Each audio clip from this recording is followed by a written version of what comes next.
Let's introduce our speaker today, Hinkley. I've just got a few, a small sketch to start us off, and then Annie's going to fill in all the gaps and tell us about her story. So Annie was born in a small town 2 hours south of Montreal in the Adirondack Park in New York State. She went to university in New York City and studied political science. And then she did a master's in counselling in New York City, and then a master's in couple and family therapy at Uni of New South Wales. She's had a corporate career in television and advertising and consumer products. She's worked in political campaigns in the US. She's lived in Manhattan, New Hampshire, Sydney, Hong Kong, Washington DC, and now she lives in Berry. And we're very happy to have Annie as one of our library volunteers. So let's welcome Annie. Thank you, John. It's so nice to see all of you. I was trying to keep this quiet.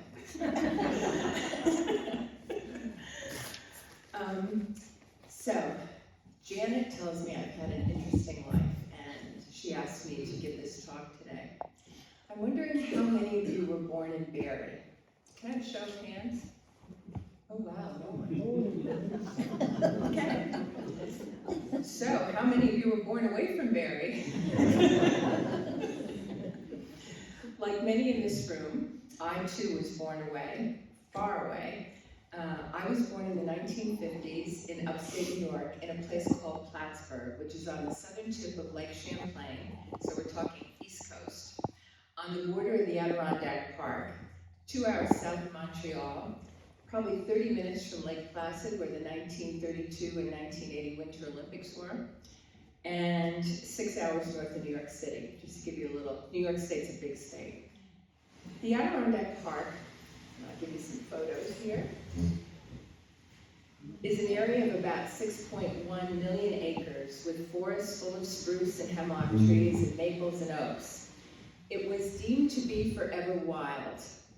So only about 123,000 people live there year-round, including my parents and my dad when he was 95, and I was trying to convince him to come south and live with us. It would be easier on us to help him because I was a 10-hour drive away. He said, "Oh no, I couldn't leave God's country." And I said, "Dad, God is the only being that would live here in the winter." Only about, well, in the last ice age, the glaciers left the Adirondack Mountains and hundreds of lakes and streams. During the Gilded Age, many of America's wealthiest families, tycoons like the Whitneys, the Rockefellers, J.P. Morgan, the Carnegies, the Vanderbilts, they built these things they called great camps, which were magnificent summer retreats on hundreds of acres of land and water, with high ceilings and exposed wood. It's where they went from their gilded, Manhattan estates to I guess, explore nature. And the original Adirondack chair would have sat on the huge front porches that they all had. That's not the way the rest of us lived. It's just a view from one of the great peaks. When I was growing up, it was often one of the coldest places in the country. One morning, heading off to school, it was minus 50 Fahrenheit.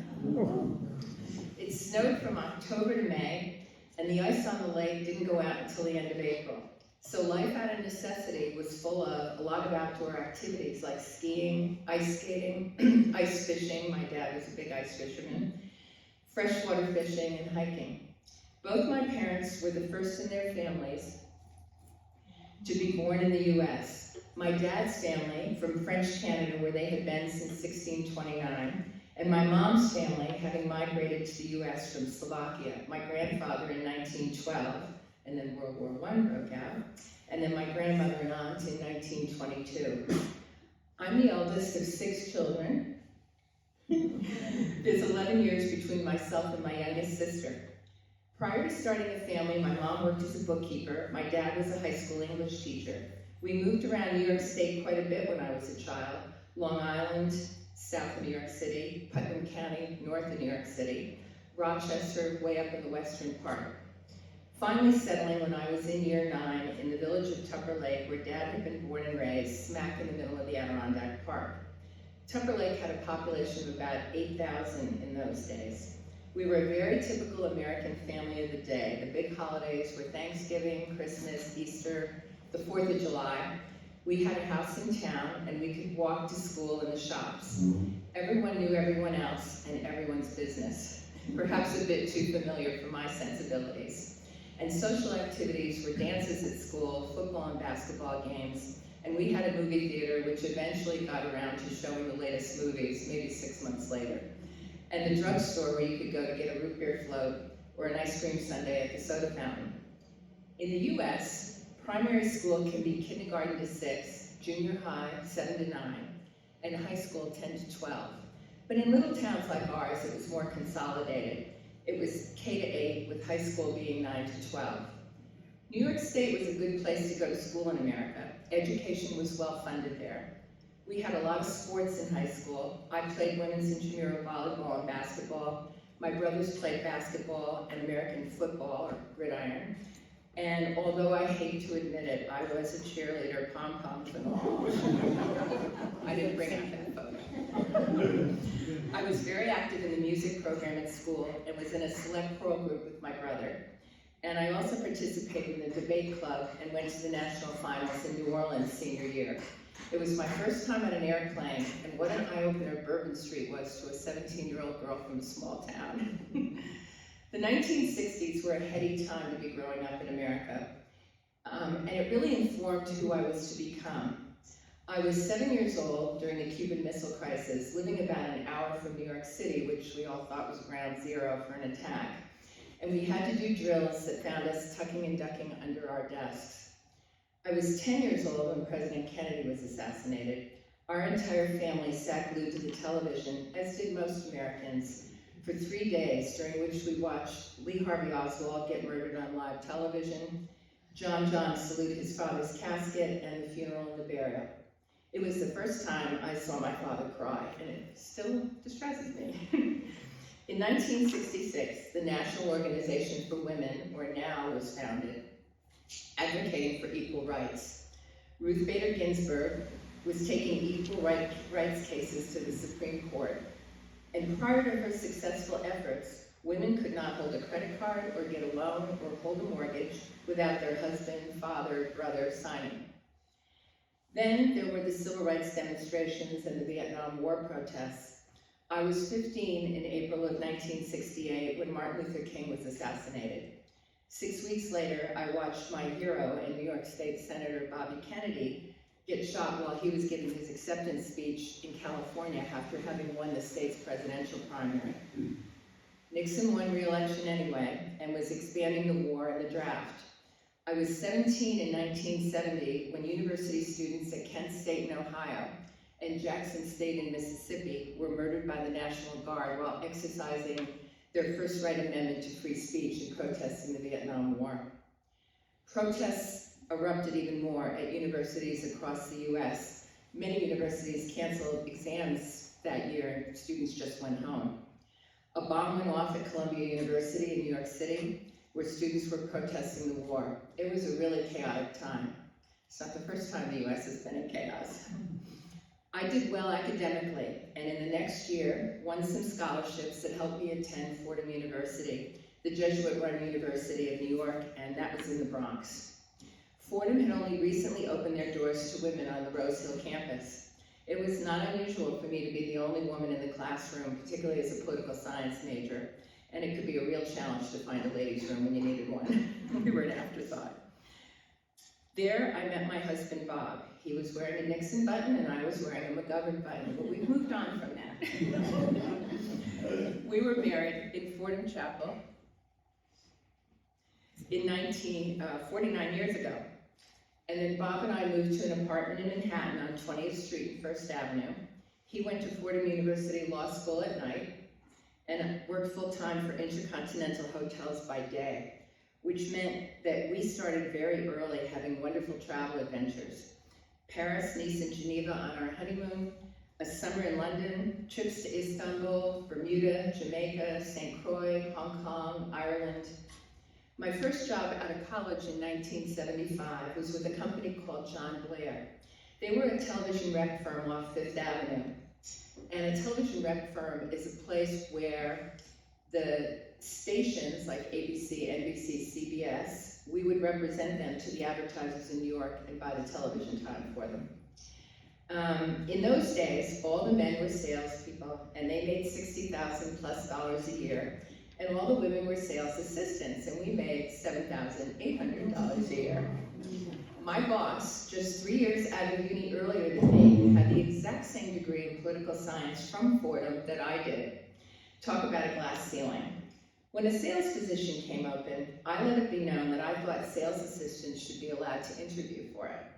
I still remember the words of the head of the ABC division as he interviewed me for the position. He said, "The head of CBS tells me you're the best sales assistant we have, but you're a woman.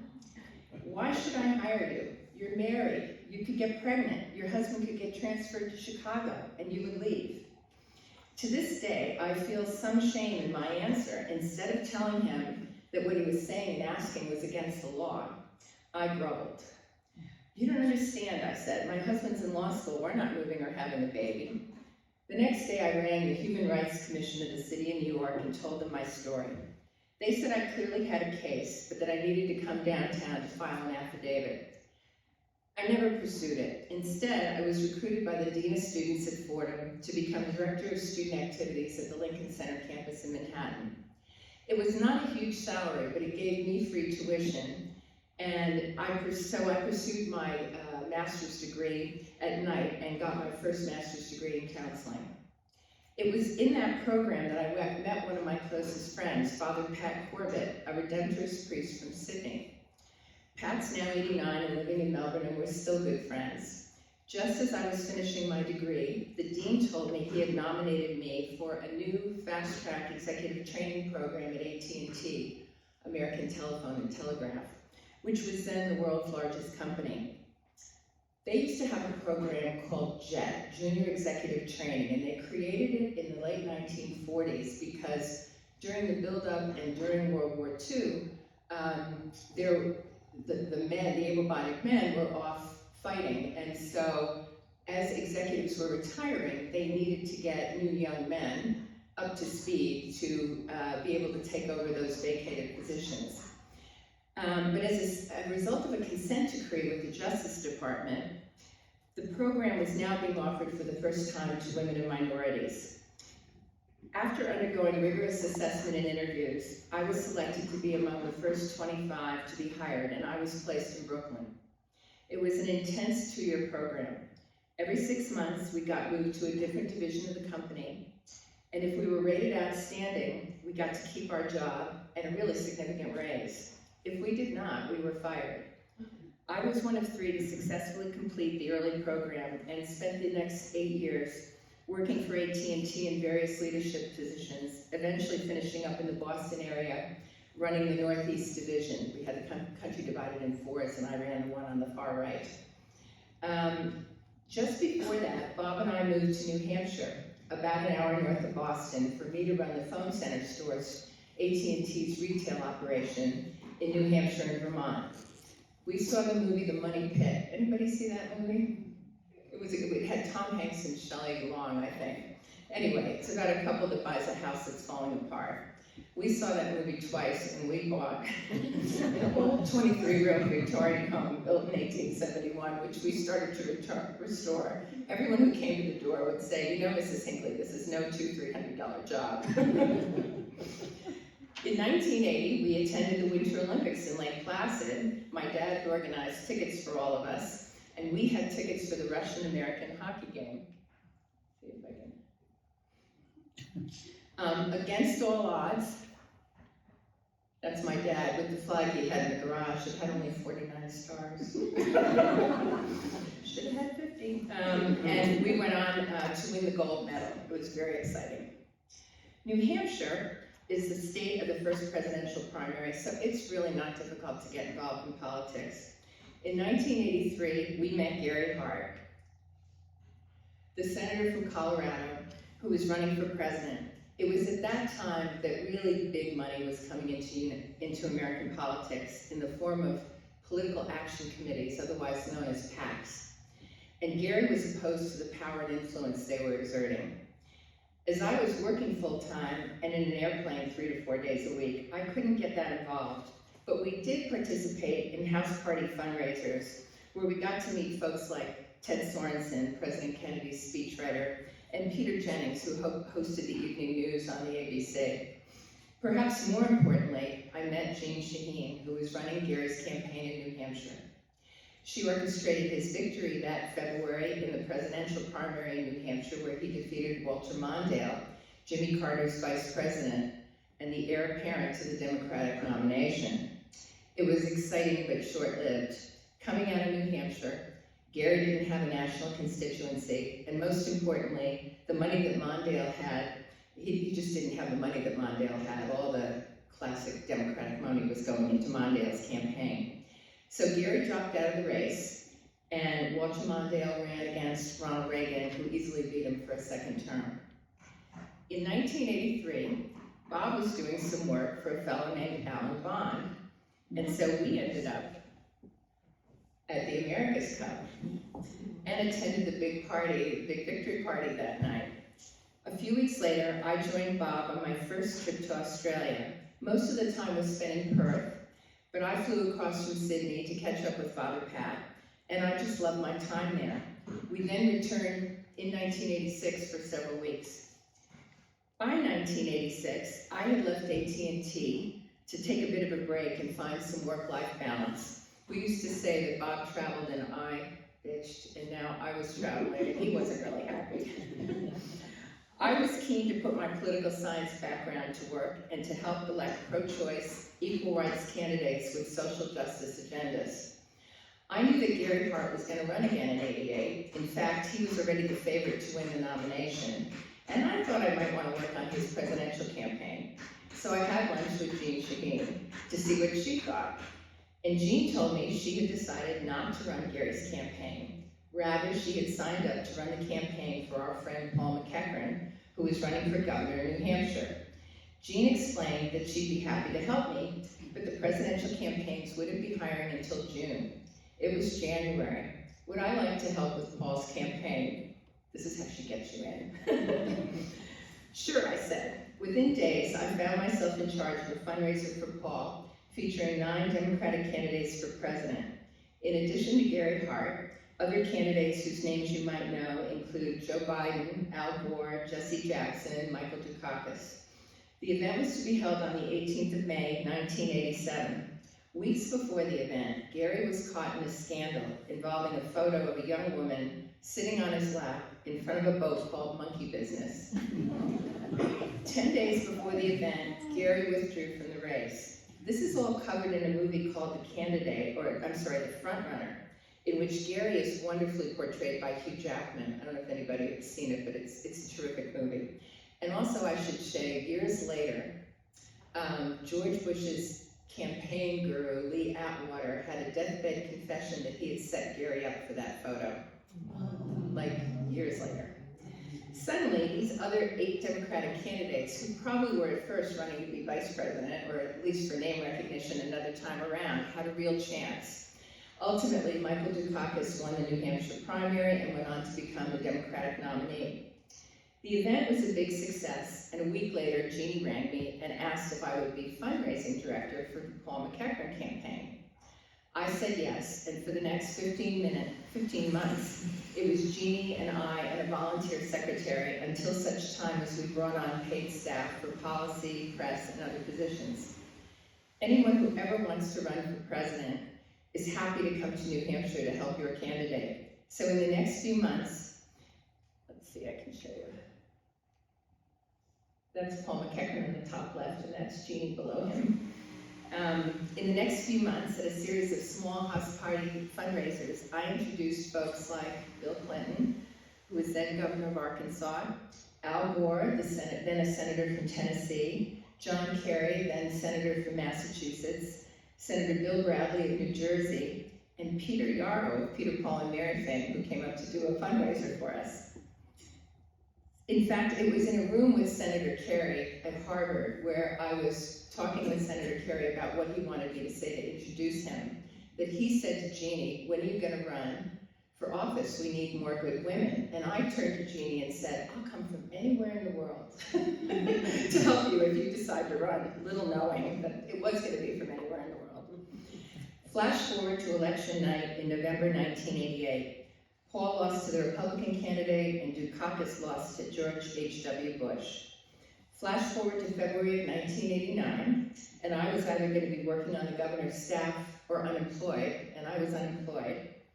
And Bob's former law firm in New York City, Skadden, Slate, Meagher and Flom, rang him, and they said they were opening foreign offices in Sydney, Hong Kong, and Beijing. Would he open the Sydney office? My comment was, that's really flattering, but it'll never happen. It just sounded so far-fetched. But 6 months later, we found ourselves headed to Sydney for what we thought would be a 2-year assignment. We immediately fell in love with Sydney and Australia. Shortly after arrival in Australia and while living in Mosman, we met and became friends with Felicity and Stuart Coughlin, who many of you might know. And now friends for 35 years, they're the reason we landed in Barrie. In those first few months, we had a circle of friends from like 10 different countries. Felicity named our group the CSET, and you've got to say it out loud. Sydney, English, American. No, Swedish, English, American. Sydney, expatriate, true. And we had a theme song, but that won't be sung. And I have a little photo to pass around because it didn't make the presentation, but there were a lot of us. We had wonderful parties and adventures together. And I became a member of the board of Mercy Family Center, a social welfare organization up in Waitara, run by the Mercy Nuns and the amazing Sister Margaret McGovern. There I chaired the subcommittee on fundraising and coached Felicity into running the annual fete. About this time, I decided that rather than corporate life, I wanted to establish a private practice in counseling, which had me going back to uni, this time to the University of New South Wales, where I got a master's in couple and family therapy. We traveled around Australia and Asia extensively during this time. Uluru, Kerry Packer's cattle property up at Newcastle Waters, the Kimberleys, South Australia, the Great Barrier Reef, New Zealand, Hong Kong, Kuala Lumpur. 7 years after arriving for a 2-year tour of duty, Skadden asked us to move to Hong Kong for Bob to run the Asia Pacific. We had decided to adopt a child from China and thought it might be more doable from Hong Kong, as Australia did not yet have a treaty with China for foreign adoptions. That coupled with a promotion for Bob, and we made the decision to go. So we packed up once again, and bidding a tearful farewell, headed to Hong Kong. Just after we arrived in Hong Kong, Jeannie announced that she was running for governor of New Hampshire, and called me and said, when are you coming? Let me unpack, I said, and I'll come for the last 6 weeks of the campaign. So from September until election night in November of 1996, I lived at Jean's house. We'd have 5:30 a.m. starts on the campaign trail, and home again by 10 p.m. if we were lucky.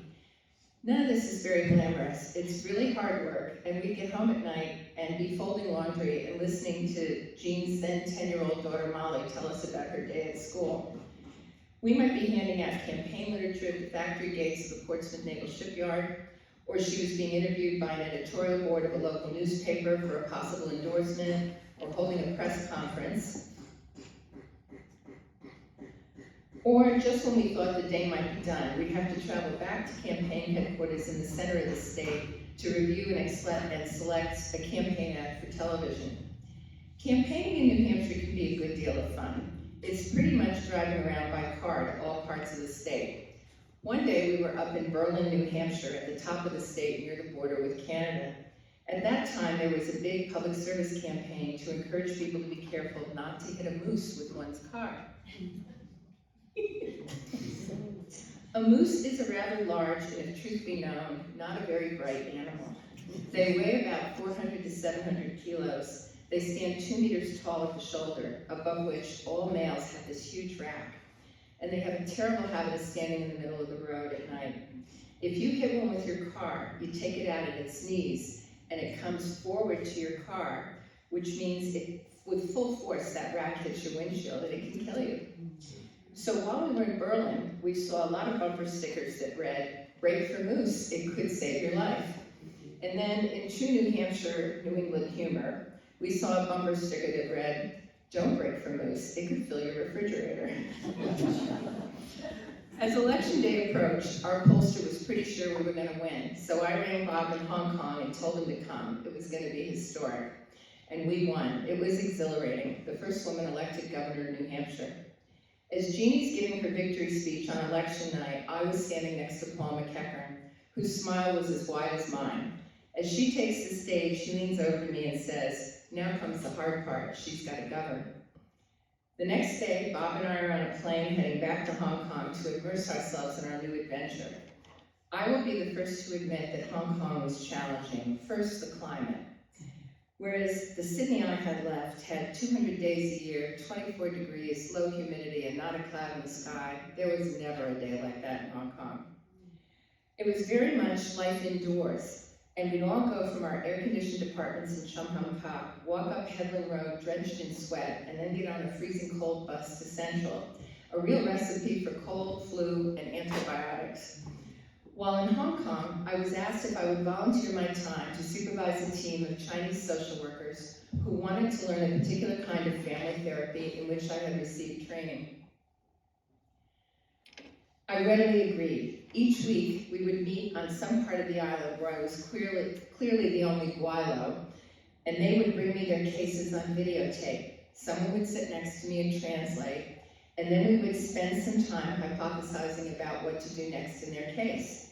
It would sometimes take 20 minutes just to get the right translation for one question that I would want them to ask the client. So many cultural nuances. Like, for example, in Australia or the United States, when I'm speaking to a client, I would call them by their first names. Not so in Hong Kong. The society of the day was much more formal. It was Mr. and Mrs. And the team was just so dedicated to their work. It was a joy to be with them. In July of 1997, the British handed Hong Kong back to China. For 2 weeks, the island rocked with parties and fireworks and tons of reporters from all over the world.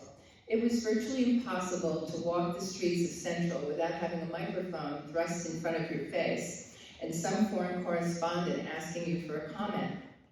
Although there was hope in the air in 1997 that democracy would be able to flourish in Hong Kong, sadly it has not held true. I often wonder about my colleagues there and how they fared through recent events. During this time, we traveled extensively in China and also in Mongolia and Singapore. On summer vacation, we'd go back to the United States and visit family and friends. In 1998, we became a family with our son, Jack. Jack is from a small town on the Yangtze River, and we flew to Wuhan to meet him. Adopting Jack has been the single most important act of our married life.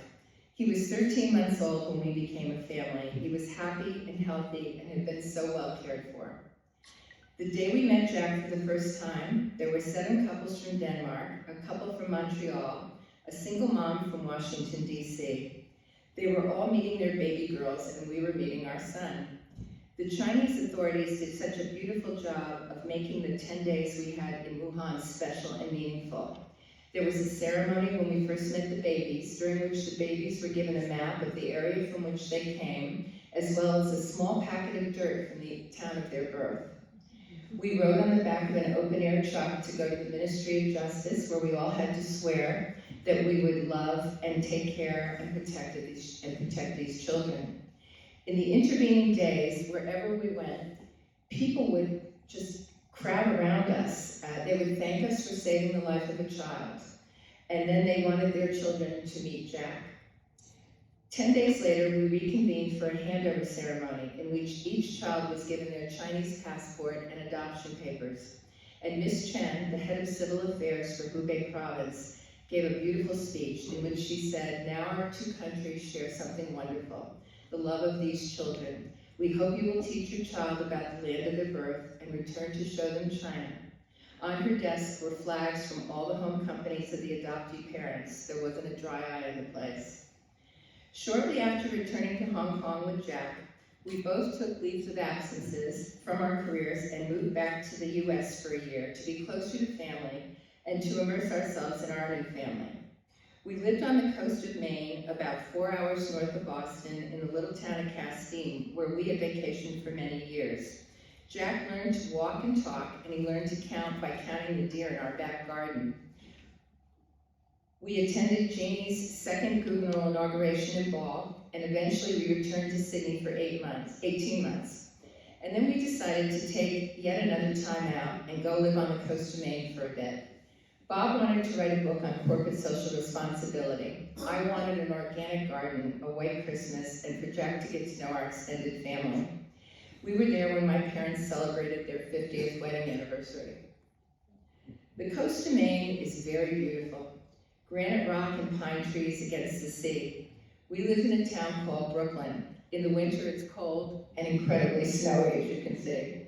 It's a home to the internationally famous wooden boat school, and many of the men there are lobster fishermen.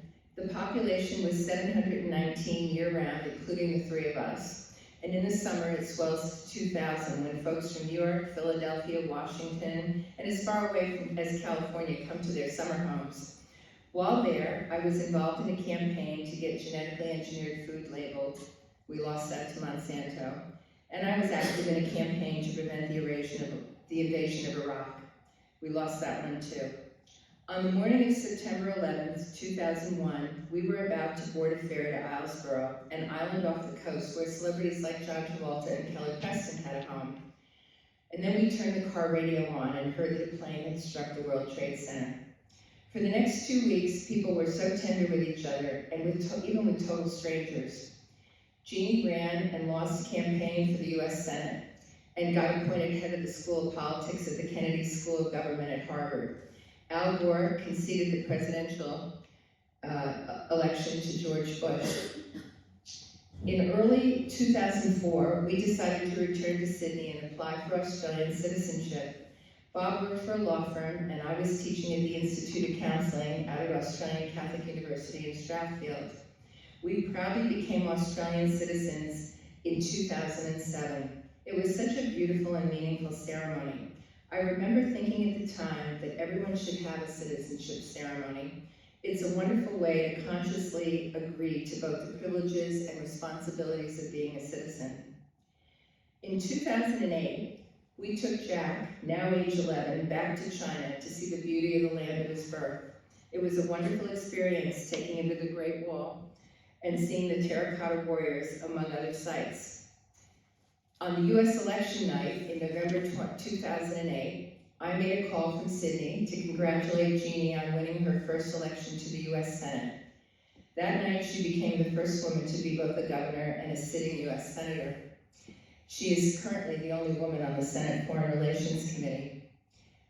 And she has an interesting comment when you talk to her. She says that when women are involved in the peace process, you're more likely to get an agreement. And when women are involved post-agreement, it's more likely that agreement will keep. I guess that's the kind of research that's being done in some of these centers. That same night, Barack Obama became the 44th President of the United States, a really historic night. 2008 was the year of the global financial crisis. We returned to the US, this time to Washington, where we would live for the next 10 years. Bob took a position on the Financial Crisis Inquiry Commission, established by Congress at the bequest of President Obama, to determine what caused the global financial crisis. After discovering the fraud, he took a position advising the Justice Department on how to prosecute the banks that caused the GFC. I participated in Jeannie's next two campaigns, part of which she called her kitchen cabinet. I also worked at Hillwood Museum and Gardens, did some coaching work, and helped care for aging parents. I had the pleasure of attending events with Jeannie, including the White House Christmas party in 2011. And you may be wondering why it's Joe and Jill, because the White House Christmas party that year, that was the same time that Nelson Mandela died, so the Obamas were in South Africa attending the funeral. When she won re-election in 2014, our family was invited to her swearing in at the US Capitol. This is the midterm version of what goes on that happened on January 6th, the swearing in of all the newly elected officers. And Joe Biden, then Vice President, and his wife Jill stopped by to the small party Jeannie was hosting in a small room beneath the Capitol. Jack and I had our photo taken with him, and then after chatting a bit, he had me ring my 95-year-old dad, still living in the family home in upstate New York, just to say hello and chat. It was a thrill of my dad's later years. Young Jack, now 6'3", graduated Chevy Chase High School and went off to film school at Hinkley College in upstate New York.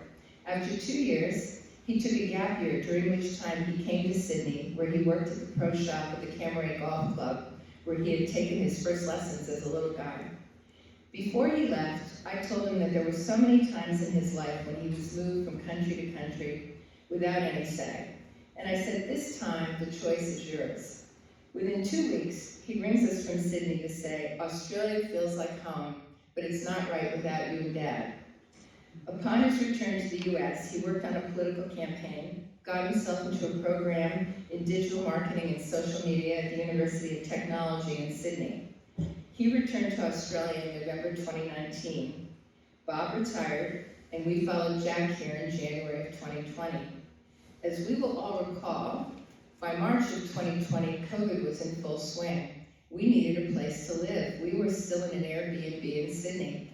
Through the kindness of Felicity and Stuart and their friends, we found a place to rent in Barrie, and they lent us furniture and plates and utensils to tide us over until our furniture arrived in April. And now, 4 years later, we're still in Barrie, a community that has been incredibly welcoming to us and for which we are very, very grateful. Before closing, I'd like to thank Janet for the opportunity to speak. As you may know, Janet runs Coffee and Friends, opens and runs the library here at the Uniting Church, among the many contributions she makes to the Barrie community. Janet has a lovely way of asking you about yourself and drawing you out. When she first asked me to speak, I was a bit reluctant.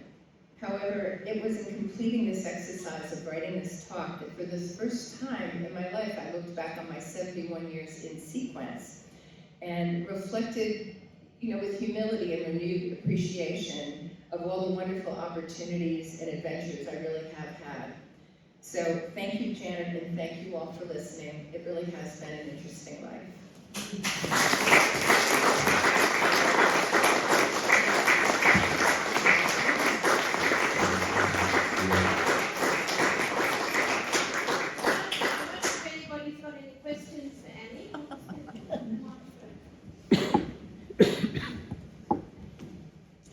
When we talked to the library a couple of weeks ago, you mentioned that you were doing this, you were talking very interestingly about the events of January 6th.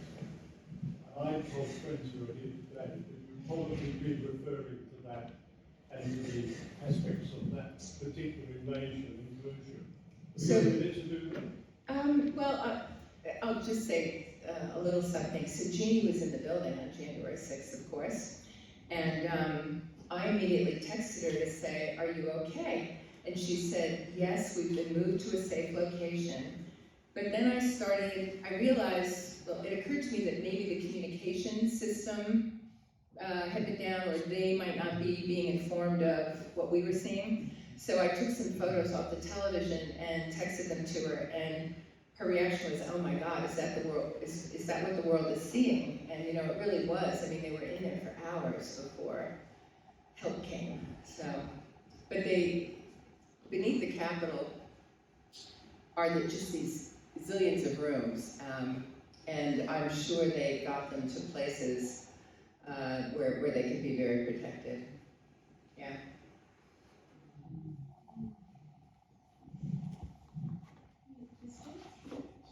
Peter. You've been to so many interesting places around the world and lived in so many different places. Why do you choose to stay in Barrie? I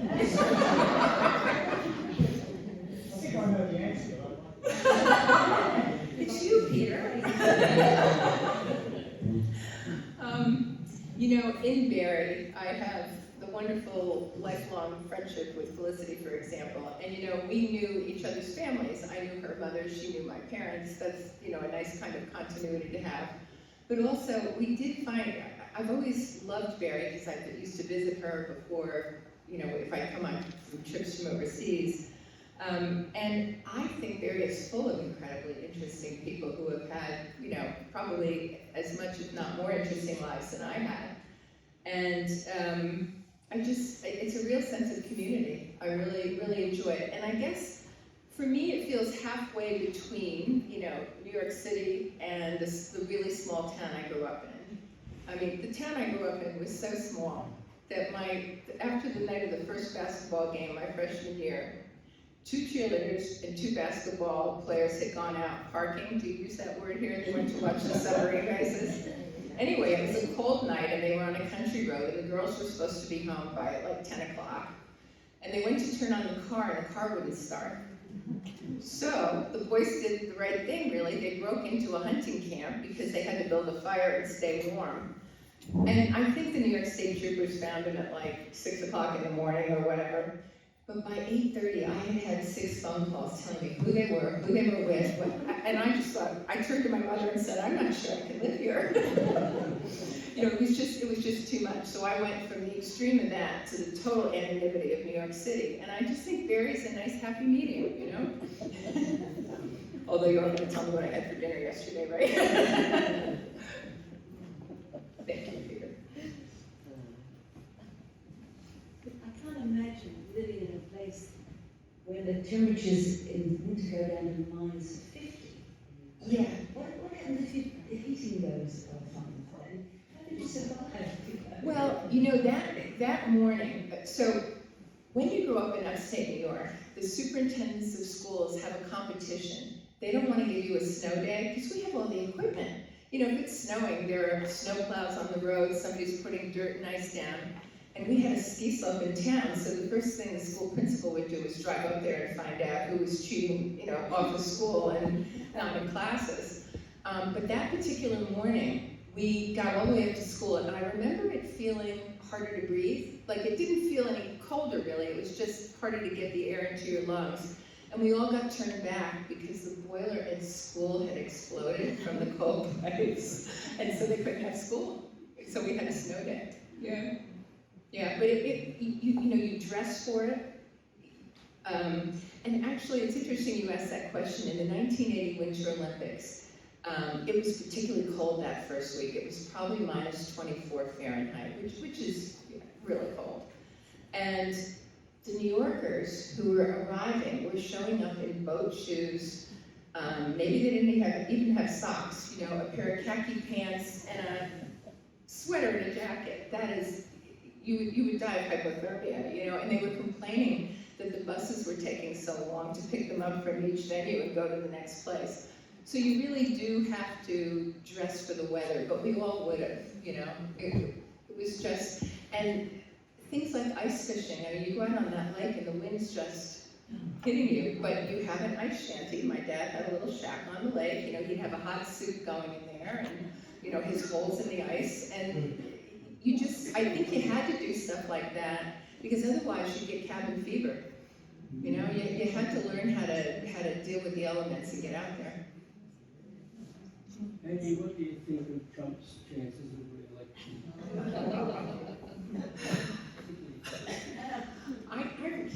To me, he's like Lord Baltimore, he who shall not be named. I don't think he's going to get there, but something very curiously is happening in this election. So as you all know, in the U.S. we don't have to vote. So a big part of the campaign is called GOTV, get out the vote. You're literally going door to door, knocking on doors, asking people to vote, giving them literature, telling them why your candidate is a better candidate. On the morning of the race, the election in 2016, Hillary was 8 points ahead, according to the polls. We had been going door to door. Jeannie was about to give her victory speech for Hillary in New Hampshire. She got called away at about 7:30, and she came downstairs at 9. We could hear in the next room where they had the big TV camera, you know, where everybody gathers and they're all watching. and everybody was really excited, and then you could hear the air get sucked out of the room. And she came down at 9 o'clock, and she simply said, it's over, we've lost, we're going home, I'm not doing media.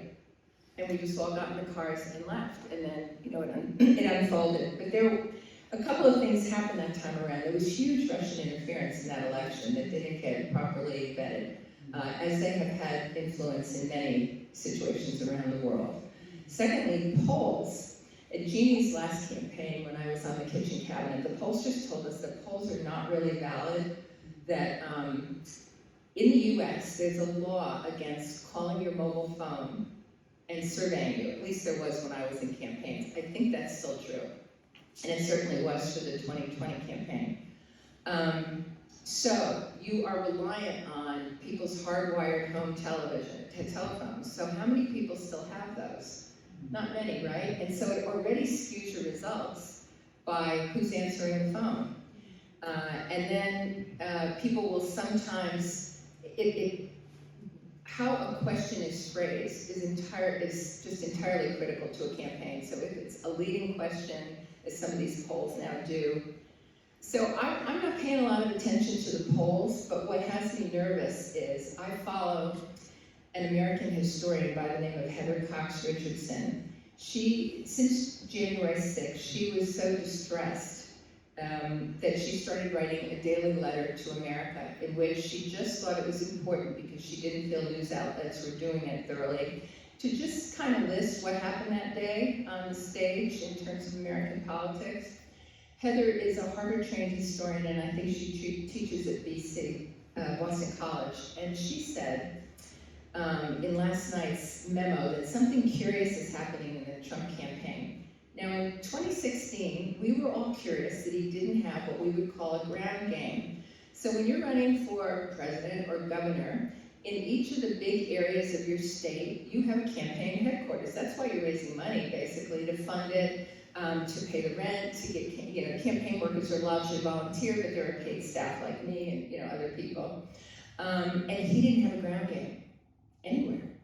He was not going door to door. He was not doing that kind of thing, except in Florida and the key states that he ended up taking, where it wasn't even volunteers, it was mainly hired people who went around with an iPad, and they had a campaign roll list. So they knew if they were knocking on the door of a Democrat, and if they did that, they said something disparaging about Hillary. And if they went to one of their supporters, they just revved them up about Trump. And if they went to an independent, they were trying to say things to disparage Hillary and push Trump.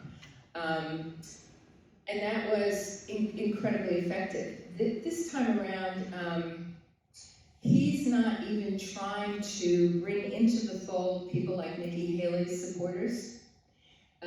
He is just clamping down on more extremist views, and instead of convincing people to vote, the language is, I think, inciting violence. So I think it's a really tricky time. I have hope, but I think it's an incredibly tricky time. And I gather that public officials, including US judges, are having death threats at the moment. And that's, you've got a family, and I worry about Jeannie.